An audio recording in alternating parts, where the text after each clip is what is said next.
how to start an Airbnb with $0 out of pocket. Now, before we go into how it works, let's talk about why this is important. The name of the game is leverage. This is how rich and wealthy people become rich and wealthy, and how they continue to become richer and wealthier is that they use leverage. For example, when I buy a vehicle, rather than buying the vehicle cash, my goal is to finance as much as possible. And with the money that I would have used to pay off the vehicle, I will invest it. I will buy properties. I will do the rental arbitrage for Airbnbs. And then the profit from those units pay for the vehicle. And I know what you're thinking. Some of you might be like, well, Jorge, that's really risky. Not everybody could do that. And you're absolutely right. Someone who doesn't have the financial literacy or the investing knowledge or experience, this might be a little bit more risky. So again, this is not investing advice. This is simply how I've been doing it for the last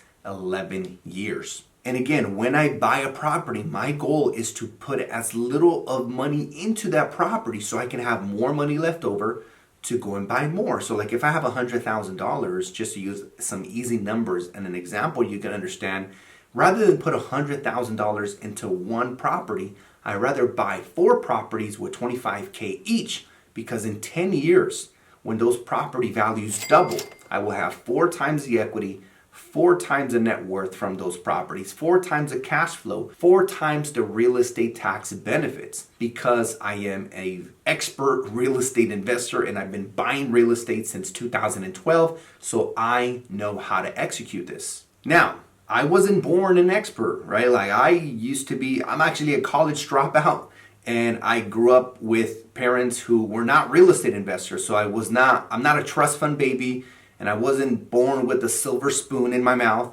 So if I can do it, you can do it too if you follow the right steps. Now, let's talk about how you can get capital and use OPM, other people's money, to launch an Airbnb.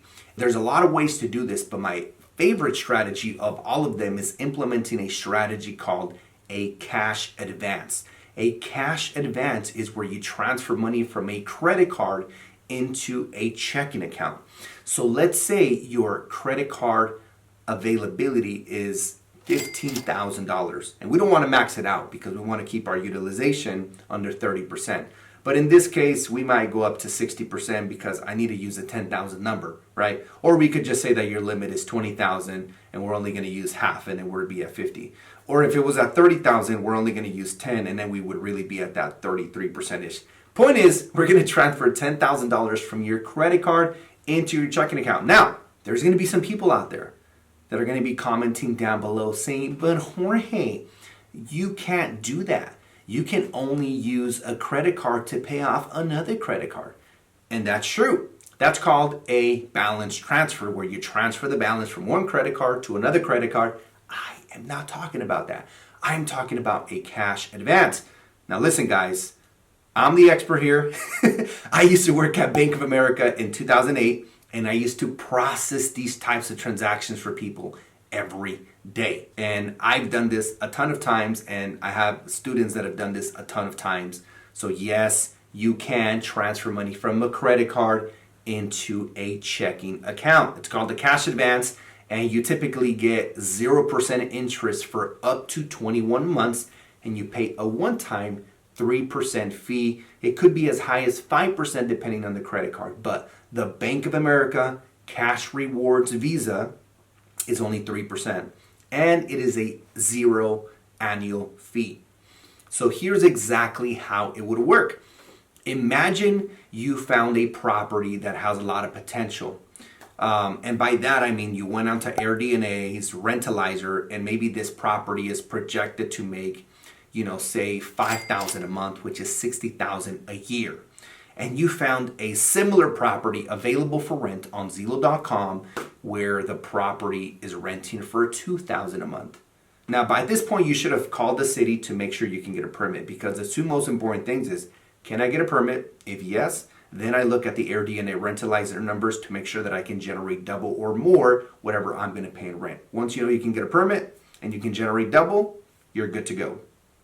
So let's say the property is renting for $2,000 a month.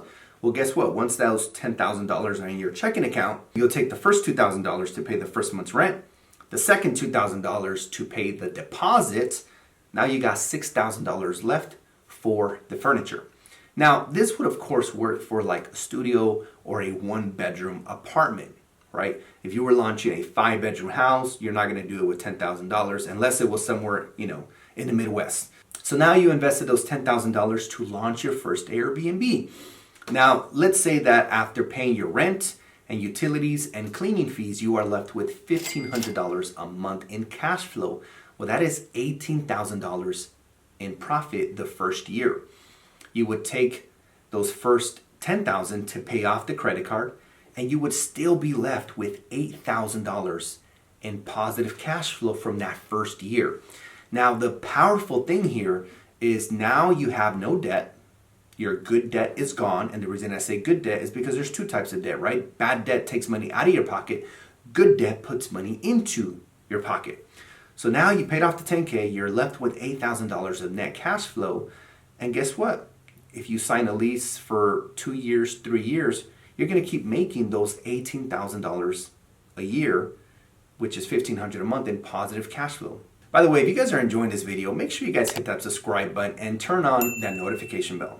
Now, the powerful thing here is there's a mindset shift that just took place because most of us are brought up with a poor mindset of if you can't pay for it twice, you can't afford it.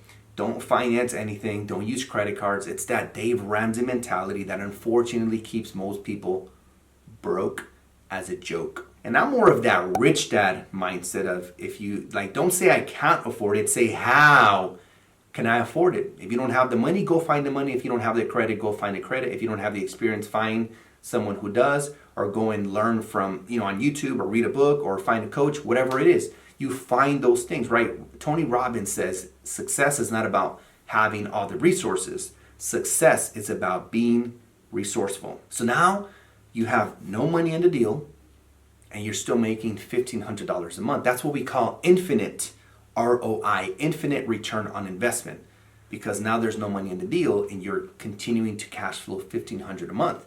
Now what you could do is delay gratification. This is another thing that ultra successful people practice is rather than going and spending those $1,500, reinvest those. Keep saving those $1,500 until you have another $10K. It would take you 6.6 months, call it 7 months, to get another $10,000 from your profits to go and launch number 2. And then now you got 2 Airbnbs. Now it'll take, 3-4 months to get those $10,000, because now if you have 2 properties making $1,500 a month, now you're making $3,000 a month. So 3, 6, 9 in 3 call it 4 months, you'd have another $10,000 to go and launch number 3, and now you'd be at $4,500. So you guys get the point. You want to reinvest your profits and create a snowball effect, a compounding effect, so that you continue to grow. Because $1,500 is good, but $4,500 or $6,000 is another level. That is enough to replace a 9-to-5, and that is how you get out of the rat race and become financially free. If you guys enjoyed this video, make sure you guys hit that like button. I got multiple videos here on this channel where we talk about all things Airbnb. So check out those links down below. I also do some weekly free trainings that you guys can check out. And before you guys go anywhere, check out one of my other videos here. Peace.